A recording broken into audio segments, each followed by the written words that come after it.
झारखंड में अब शराब का खुदरा कारोबार निजी हाथों में होगा। हेमंत कैबिनेट ने नई उत्पाद नीति को मंजूरी दे दी है। सरकार का दावा है कि नई नियमावली से शराब से मिलने वाले राजस्व में 1.5 गुना तक वृद्धि होगी। हालांकि शराब नीति में बदलाव पर बीजेपी ने सवाल उठाए हैं।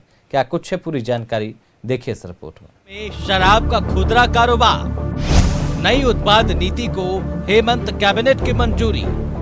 फिलहाल राज्य में खुलेगी 1453 शराब दुकानें।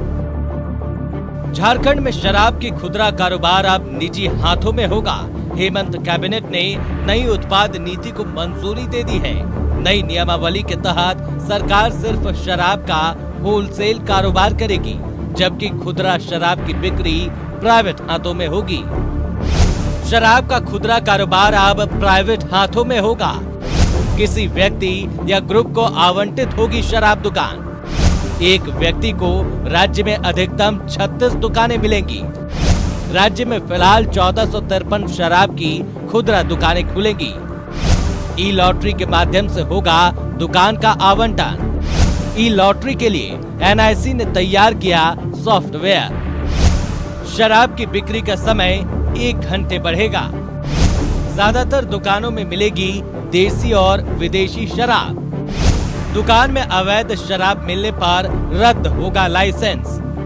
हर बोतल और बॉर्डर पर होगी निगरानी। पहले जेएसबीसीएल होलसेलर भी रहे हैं और रिटेल भी अपना चलाते थे। अब है कि होलसेल रहेगा, जेएसबीसीएल के पास एक्सक्लूसिव राइट रहेगा, बट प्राइवेट प्लेयर्स रहेंगे रिटेल में। ये हमारा सबसे बेसिक डिफरेंस है। 1453 दुकान अभी आइडेंटिफाइड है, जिस पे हम लोग कार्रवाई करेंगे और खोलेंगे उसमें। नई उत्पाद नीति से राज्य में राजस्व की बढ़ोतरी होगी। वित्त मंत्री ने दावा किया है कि नई नियमावली से शराब कारोबार से मिलने वाले राजस्व में करीब 1.5 गुना की वृद्धि होगी। वहीं उत्पाद मंत्री ने कहा कि 4000 करोड़ के राजस्व तक पहुंचने के लक्ष्य के साथ आगे बढ़ेंगे। सरकार अपनी ओर से शराब की बिक्री करती थी अपनी व्यवस्था पर। आज जो कैबिनेट में हुआ है वो ये हुआ है कि हम ऑक्शन करेंगे। आम लोग जो भी इस व्यवसाय से जुड़ना चाहते हैं, जैसे पहले था उसी तरह हम उनको लाइसेंस देंगे। लेकिन एक शर्त तो रखा गया कि एक व्यक्ति पूरे झारखंड राज्य में 36 से ज्यादा दुकान का लाइसेंस वो नहीं ले सकता है। तो ऐसा भरोसा है, हम व्यक्तिगत रूप से भी कह सकते हैं। जो भी वित्तीय जानकारी हमारे पास है उस आधार पर मैं कह सकता हूं कि ये जो उत्पाद नीति में बदलाव आएगा तो राज्य को 1.5 गुना राजस्व की प्राप्ति तो होगी। राज्य का राजस्व बेहता सा वृद्धि होगा।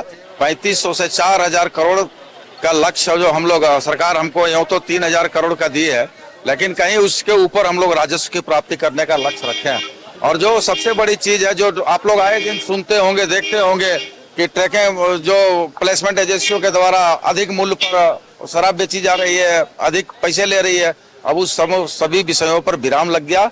और अब पूरे राज्य के छोटे उद्योगपतियों को, छोटे उद्यमियों को, राज्य को अब शराब चलाने का अवसर मिलेगा, दुकानें चलाने का अवसर मिलेगी।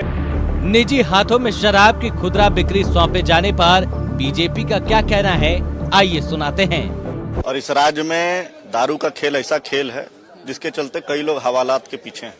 और पुनः एक बार हेमंत सोरेन जी की सरकार ने जो नीति लाई है, उत्पाद नीति, और रेवेन्यू बढ़ाने की ये नीति है। और आप समझ सकते हैं कि खुदरा जो दुकानदार हैं उनको किस प्रकार से बोझ इस पे पड़ेगा। और इस पूरा टेंडर प्रक्रिया में, चूंकि पिछले बार टेंडर प्रक्रिया बहुत विवादास्पद रहा है और इस बार भी ये उत्पाद नीति में स्पष्टता आए, क्लियर उसमें नोटिफिकेशन आए, जो भी जिनको भी दुकान का संचालन मिले वो ठीक ढंग से मिले। और साथ ही चूंकि पूर्व में गड़बड़ झाला कई चीजों में हुआ है इसमें, तो ये मंत्री जी को ध्यान रखने का विषय है कि रेवेन्यू कलेक्शन इस राज्य में दारू नहीं हो सकता है। लोग को नशा मुक्त एक और हेमंत जी आह्वान करते हैं, दूसरी ओर दारू से रेवेन्यू बढ़ाने का अगर सरकार प्रयास कर रही है तो आप समझ सकते हैं झारखंड किस दिशा में जा रहा है। नई उत्पाद नीति को कैबिनेट की मंजूरी के बाद अब जल्द टेंडर निकाला जाएगा। दुकानों के आवंटन की प्रक्रिया पूरी होने में करीब 1 महीने का समय लगेगा। तब तक मौजूदा नियमों के तहत ही राज्य में शराब की बिक्री होगी। न्यूज 11 भारत के लिए रांची से विपिन, राकेश और रुचि की रिपोर्ट।